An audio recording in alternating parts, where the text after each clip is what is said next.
Friends, welcome back to my channel.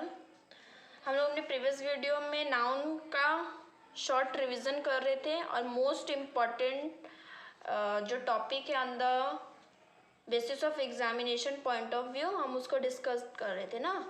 हम लोग short में नाउन को देख रहे थे जो मोस्ट इम्पॉर्टेंट रोल है। ओके, सो अगर आप कोई एग्ज़ाम की प्रिपेयर कर रहे हैं, अगर आपका नाउन प्रिपेयर नहीं हुआ है, अगर आप मेरी ये 2 वीडियोस देख लेते हैं तो आप एग्ज़ाम के लिए प्रिपेयर हो जाएंगे, है ना। ये सब एकदम मोस्ट इम्पॉर्टेंट पॉइंट्स हैं जिसको पढ़ने से आपका एग्ज़ाम के लिए बहुत हेल्प हो जाएगी। लेकिन अगर आपको डीप में जानना है, अच्छे से जानना है, तो आप मेरे बाकी लेक्चर्स जो मैंने नाउन के बताए हैं आप उसको फॉलो कर सकते हैं।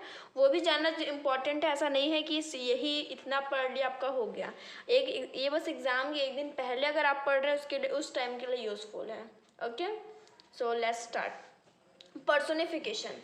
अब हम लोग यहाँ तक पढ़े थे, वाले 5th रूल तक, है ना। यंग चिल्ड्रन होते हैं जो, और लोअर एनिमल्स होते हैं, छोटे बेबीज एनिमल के, उन लोग न्यूटर जेंडर होते हैं। उन लोग को ज़्यादातर क्या बोलते हैं, न्यूटर जेंडर में रखा जाता है। जैसे छोटा बेबी बॉय है या फिर गर्ल है, इट डजेंट मैटर, उसको न्यूटर जेंडर में रखते हैं ना।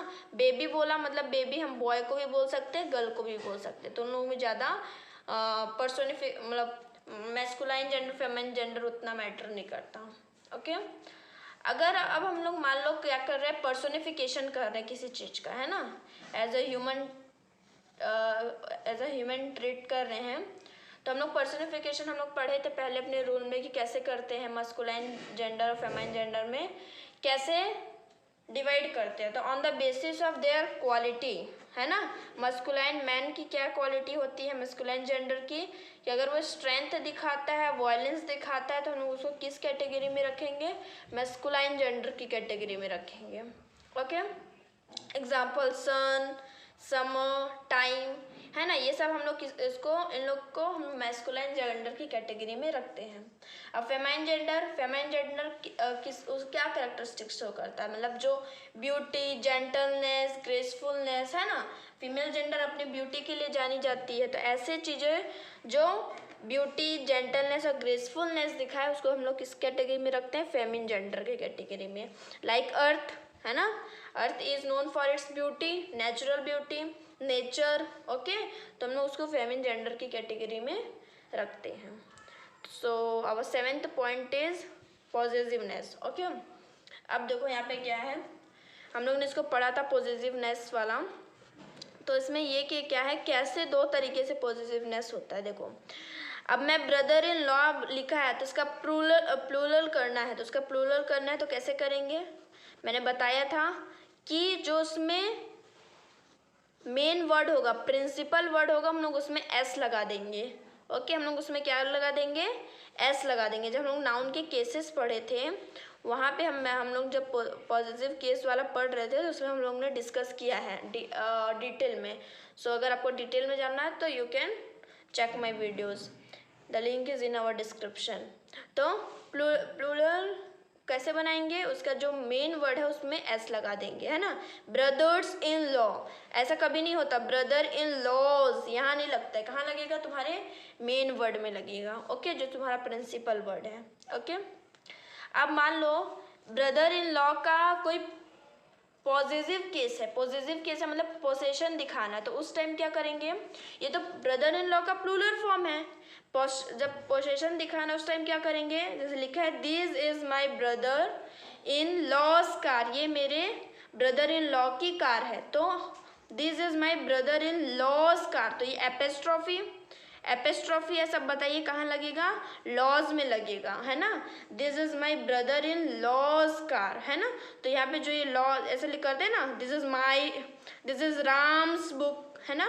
एपेस्ट्रॉफी लगाना सीखा है ना हम लोग, एपेस्ट्रॉफी का लेक्चर नंबर 9 है, यू कैन चेक, है ना। लेक्चर 9 जो है पूरा हमारा एपेस्ट्रॉफी के ऊपर है। आपको और अच्छे से एपेस्ट्रॉफी के बारे में जानना है तो you can check that video. मैं यहाँ पे शॉर्ट पे बता रही हूँ कि जब प्लूरल बनाएंगे ब्रदर इन लॉ का तो ऐसे बनेगा, लेकिन जब हम उसमें पॉजिटिवनेस का कोई केस दिखाएंगे, पोजीशन दिखाएंगे, तो हम लोग क्या करेंगे, ब्रदर में नहीं लगाएंगे apostrophe S, brother in law, law में लगाएंगे ना, brother in law's, this is my brother in law's car. Okay. तो जब प्लूरल बनाएंगे तो ब्रदर में एस लगाएंगे, और जब उसका जब हम लोग उसका क्या बनाएंगे, पोजीशन शो करेंगे, तो हम लोग क्या करेंगे, एपिस्ट्रॉफी एस लॉ में लगाएंगे। ओके। नेक्स्ट, अगर किसी में रूल आता है ये न्यूमरल, नाउन, फ्रैक्शन, है ना, किसी सेंटेंस में ये तीनों केस एक साथ आते हैं कि वहाँ पे न्यूमरल भी है, न्यूमरल एडजेक्टिव होगा ना, न्यूमरल क्या हो जाएगा, एडजेक्टिव, नाउन और फ्रैक्शन, ये तीनों चीज आती हैं। तो हम लोग का जो उसका सीक्वेंस रहेगा ये रहेगा, ऐसा नहीं कि फ्रैक्शन पहले आ जा रहा है फिर नाउन आ रहा है फिर न्यूमरल आ रहा है, पहले न्यूमरल रहेगा फिर नाउन रहेगा फिर फ्रैक्शन रहेगा। So let's take one example. Our example is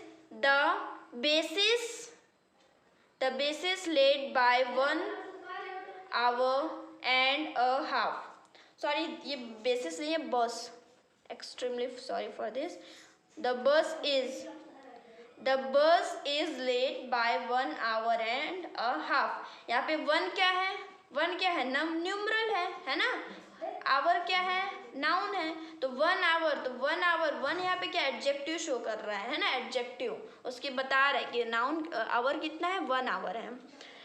and a half, half क्या है, यहाँ पे फ्रैक्शन है, आवर, तो न्यूमरल, नाउन, फ्रैक्शन।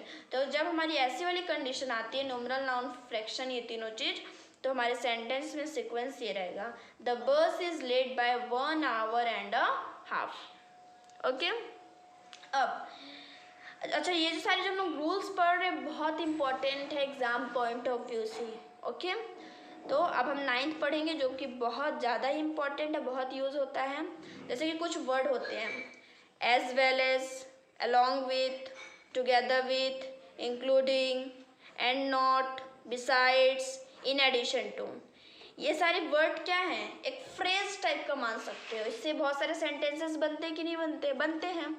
तो अब इन सारे वर्ड्स आते हैं तो क्या कंडीशन है, चलो देखते हैं। तो अभी मैंने जो वर्ड्स बोले उसी का हम एक एग्जाम्पल लेके देखते हैं कि अब देखो, माई father with my 5 brothers is living for Madras.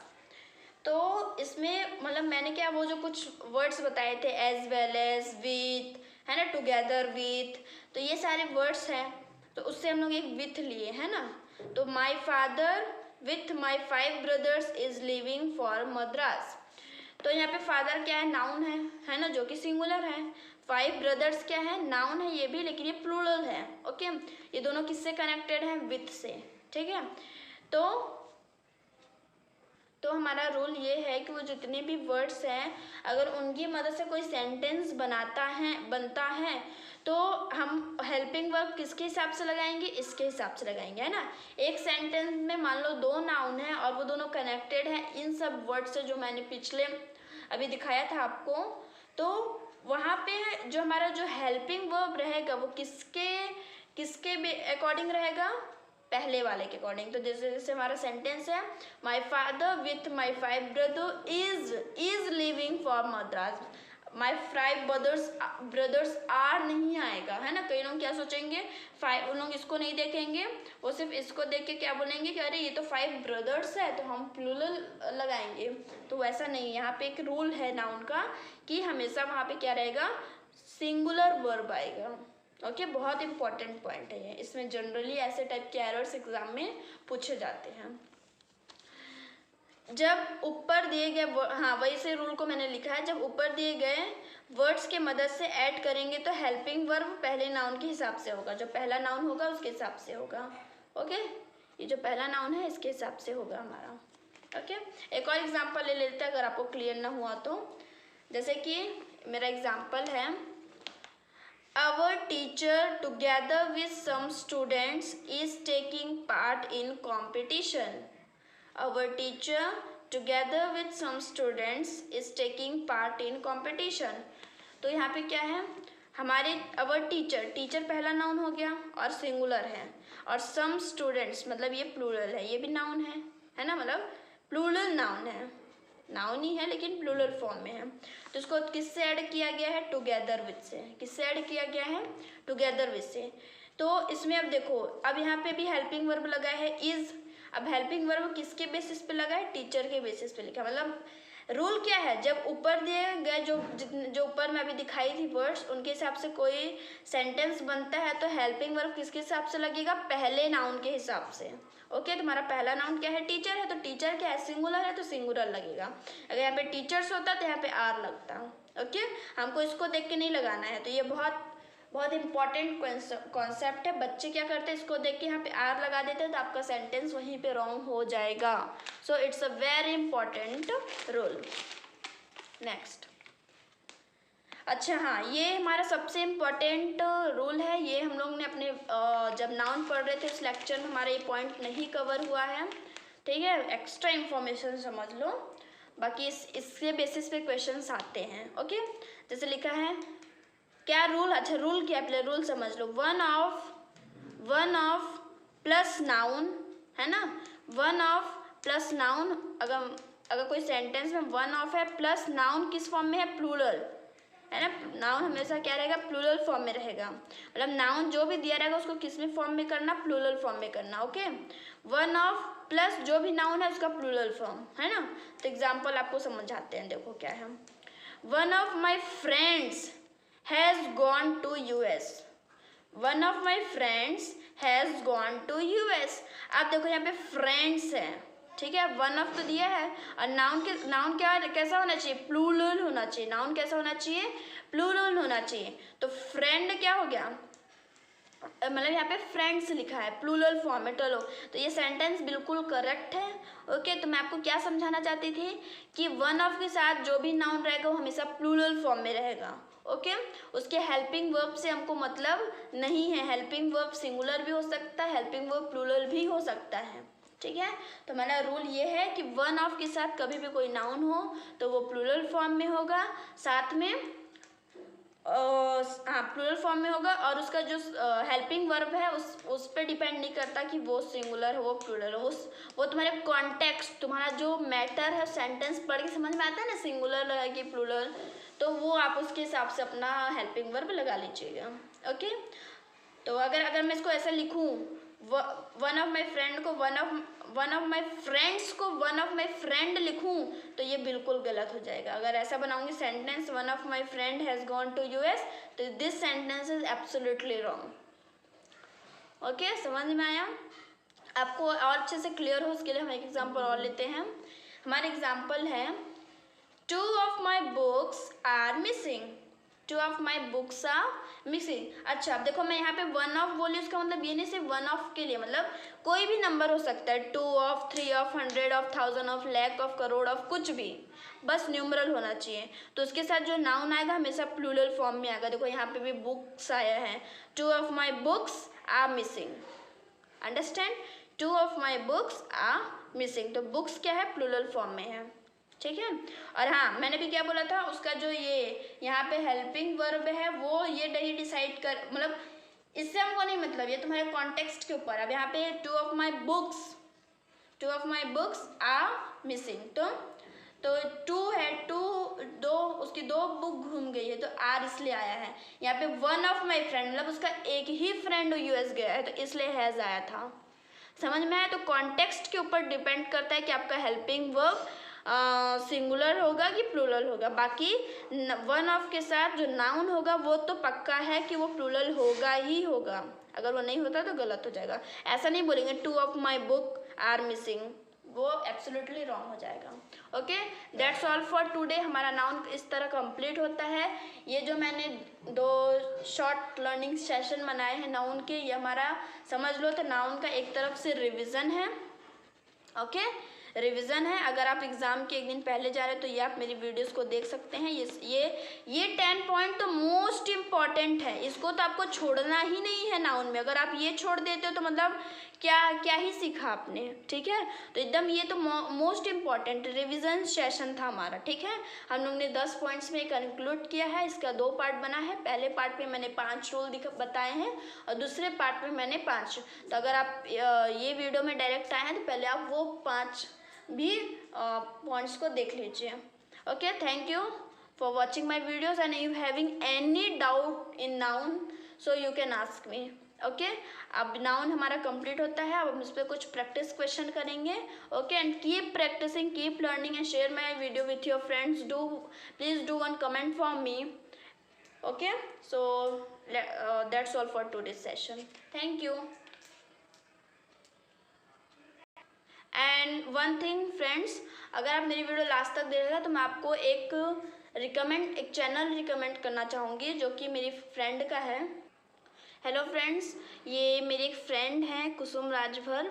ये यूट्यूब पे अभी न्यू है, वीडियोस बना रहे हैं। वो बहुत अच्छा मतलब उनका चैनल जो है एनसीईआरटीज़ की बुक्स के पूरे अच्छे से इनकी वीडियोस में एक्सप्लेनेशन रहता है in English. So if you are any friend or sibling or your small brother and sister are studying in class 6, 7th, 8th, so you can recommend this channel. इसमें पूरे एनसीईआरटी के class 6, 10th, 9, 8th के सारे videos हैं। आप जाके ये channel को प्लीज़ चेक करिए, वीडियोस देखिए, लाइक करिए, शेयर करिए, सब्सक्राइब करिए। Keep helping each other and please help each other. Okay, आपको अगर ज़रूरत हो एनसीईआरटीज़ की तो क्लास 7, 6 की बहुत अच्छी वीडियो ये बना रहे हैं, बहुत अच्छी तरीके से इंग्लिश में इनका पूरा एक्सप्लेनेशन रहता है। सो